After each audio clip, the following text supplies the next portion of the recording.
Hello everyone, আজকে অনেক দিন পর আবার একটা মিনি ব্লগ নিয়ে তোমাদের সামনে হাজির হয়েছি।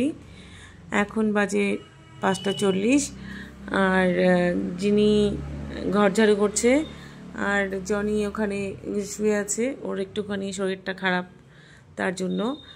আর আমার হাত ব্যথা করছিল, যিনিকে বললাম আমি আমার হাতটা খুব ব্যথা করছে সোনামা, তো ও আর কিছু দেরি না করে সঙ্গে সঙ্গে ঝাড়ুটা বার করে দেখো ঝাড়ু করতে বসে গেছে। জিনি, তোমার কি ঘর ঝাড়ু করতে ভালো লাগে? একটু এদিকে ঘোরো। ভালো লাগে? তাহলে কেন করছো? তার জন্য? আমার হাত ব্যথা করছে সেটা দেখে তোমার কষ্ট হলো নাকি? কষ্ট হচ্ছিল?